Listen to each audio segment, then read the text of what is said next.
Good morning, Knicks Nation. Today is Friday. It is the first day of December 2023. Happy Friday to you. I hope you're all safe and healthy, that your family's safe and healthy, and that the needs of you and your family in terms of food, shelter, clothing, as well as health being met today. Blessings upon those that work in the healthcare field, who work along with the first responders every day, risking their lives to save lives. And those also that pick up garbage for us to keep our places, our streets, our cities, our villages, our towns clean and disease free. And those also that make deliveries from places like Amazon and U.S. Postal Service and UPS and FedEx for our convenience, as well as those that deliver big truck items like food and water for us when we go to the supermarket. Double blessings on the men and women that are out here trying to help rescue, deliver, and recover. The teenagers and children who are the victims of child molestation and pedophilia. People who are also victims of pornography and child pornography, prostitution, child prostitution, human trafficking, sex slavery. Double curses on the perpetrators of these things. Double curses on those that profit from these things. And double curses on those perverts that create the industry for these things. Finally, blessings upon the homeless. Nearly 600,000 men, women, and children are homeless in the United States of America, and more senior citizens finding themselves living in cars and on the street. Blessings upon them, for theirs is the kingdom. Last night, we all was hoping that the New York Knicks would roll on Detroit. I called it the ultimate trap game. And if you watch the game, you understand a textbook reason why this is called a trap game. You had a Detroit team, and many people start to think, well, they're 2-16 as it was, 2-16 at the time. Well, they're going to just roll over. The Knicks are going to roll on them, and it's going to be all over. And I keep trying to tell people, this is the league, okay? Everybody could play.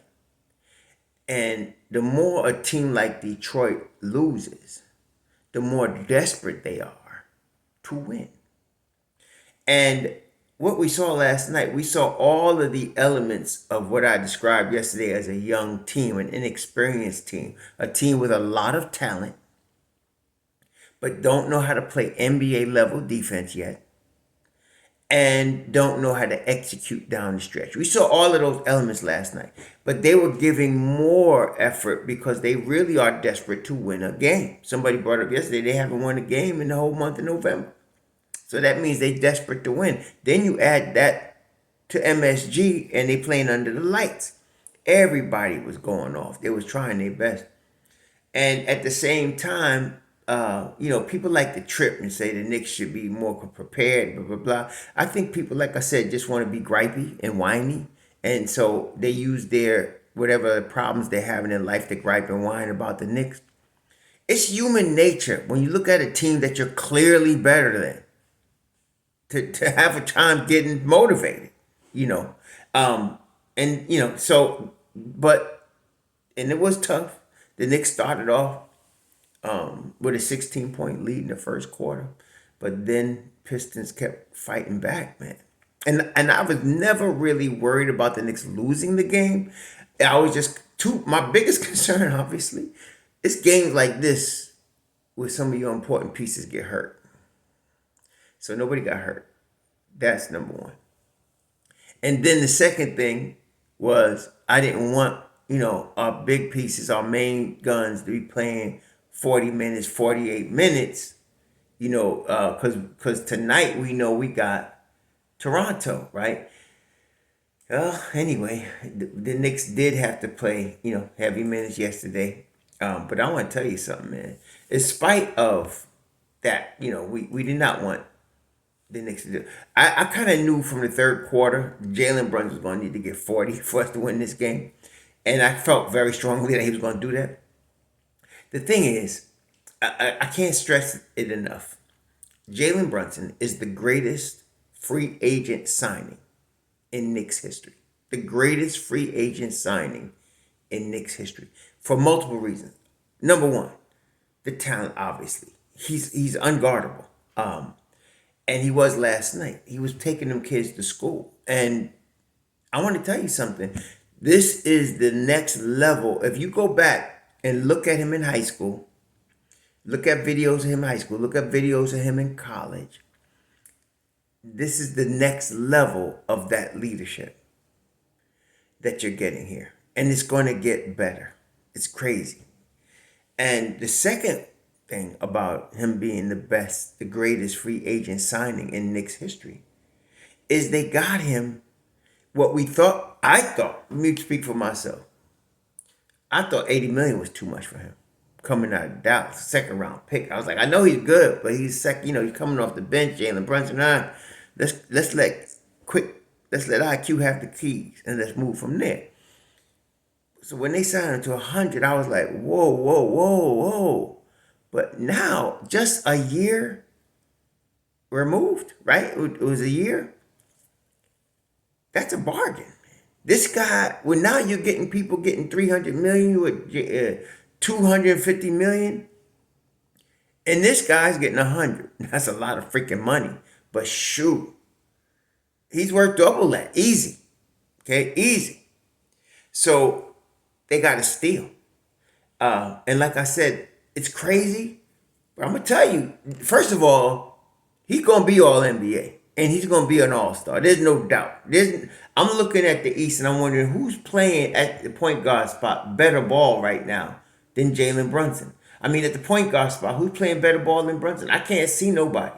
I mean, Tyrese Maxey is tremendous, right? Suggs is doing a great job, okay? But none of them. It's talking about Eastern Conference, right? Nobody is outplaying Jalen Brunson right now. Nobody. Not even close, man. The Cleveland guards, yeah, they're good. But they're not outplaying JB right now. It's just the way it is.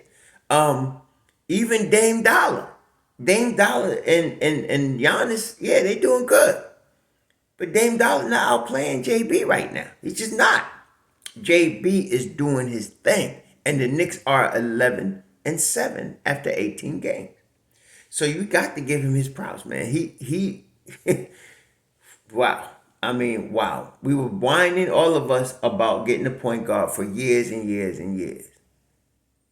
We got one. Okay? We got one. Give him the ball. Let him run the thing. And that's what the Knicks are doing. The game is mental, right? Most of NBA basketball, most of basketball is mental. But in the NBA is even more so. And with Julius Randle is even more so.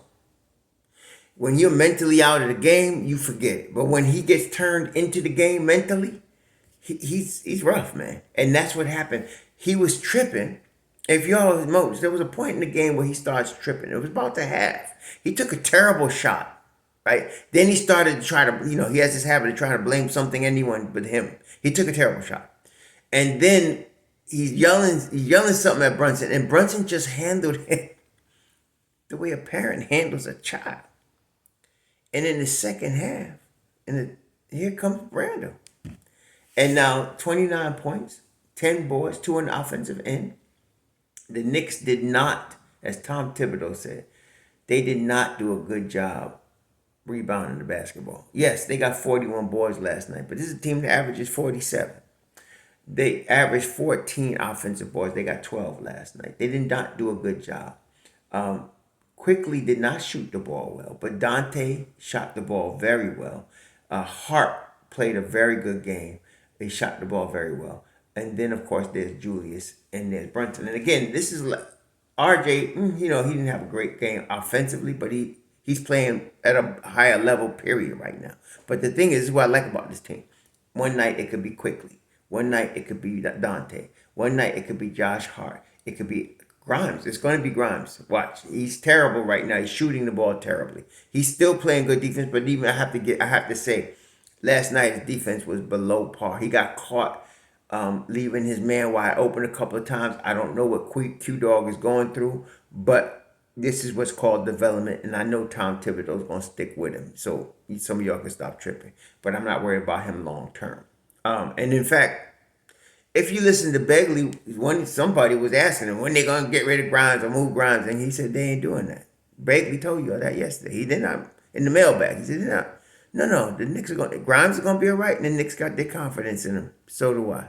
And so you're going to see games where he hits 5 and 6 threes. It's going to happen. One night it might be Barrett. Mitch Rob could go dominate and get 14 offensive rebounds. You're gonna have nights, but the Knicks got guns, is what I'm saying. They got guns. So now, bad thing is they set themselves up in terms of they got to come in tonight after Brunson played 40 minutes last night. Juju played 38 minutes last night. They got to come in tonight and play against Toronto, who is a better team than Detroit. A more veteran team, a team that's just not performing up to the level that of expectations, but they're still a good team. They still got Siakam. They still got OG. They're a good team. They got Scotty Barnes. They're a good team right now. Toronto is 9-10, and they'll be looking to get to 500. Okay, this will be their 20th game. They'll be looking to get to 500, right? And so it's going to be a tough fight. The Knicks might be fatigued, but you know what though? They get as far as I know, the schedule is such that I think even if they play Milwaukee on Tuesday, they still have they play Milwaukee on Tuesday, but they still have a couple of days rest. They don't have to. They got the Raptors tonight. Hold on, let me get the full schedule. They got the Raptors tonight, and they got the Raptors again at Madison Square Garden later. And they got Milwaukee on Tuesday. So they got a game tonight. Then they get 4 days off before they play Milwaukee. That's good. They're going to need that. Then they get another 6 days off before they play Toronto at the Garden. So they're going to have some rest over the next 2 games. They need to come correct tonight.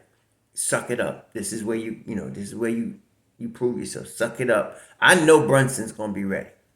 The only thing you're going to see, and I'm not going to see the game live, but notice if Brunson's shot is hitting the front rim, y'all know what that means. If the shots are hitting the front rim, that's tired legs. Okay? I'm hoping that's not the case. I would like to see Quick have a bounce back game. He usually does. He don't have 2 bad games in a row. I want to see Grimes start hitting some shots. And we got to see the first and foremost 2 things. The return to New York Knicks defense. Gave up 112 points to these guys. And then number 2, the return to New York Knicks rebounding. We got to get back to our 47 boards. So these are the 2 things they need. And of course, to make the game easier, we'd like to see some ball movement. These 3 areas, I am absolutely sure Tom Thibodeau is going to stress. I am absolutely sure he's going to do that. I'm absolutely sure he's letting them know the defense was not what they were supposed to have last night. So I'm expecting a better effort tonight. It's going to be tired. Back-to-backs are back-breaking, no doubt. But this is the league. And this is what you need to go through to get to that next level. So now it's Toronto tonight. Big test for the Knicks. Second night of a back-to-back on the road. They got to take care of business. They got to take care of business. As simple as that. So here we go. Here we go. Let's root for our squad. Hopefully they get a W. It's going to be a dogfight against Toronto. It's not going to be easy. Toronto is going to be fighting to get to 500. So the Knicks, in a way, that's good because the Knicks are not going to roll over. The Knicks are not going to roll over. They're going to fight. It's just a question of how much energy they have, and with the energy and the mindset, can they execute? We'll see. You all enjoy your Friday. Be safe out there. Enjoy your weekend. We'll talk again soon. Shalom.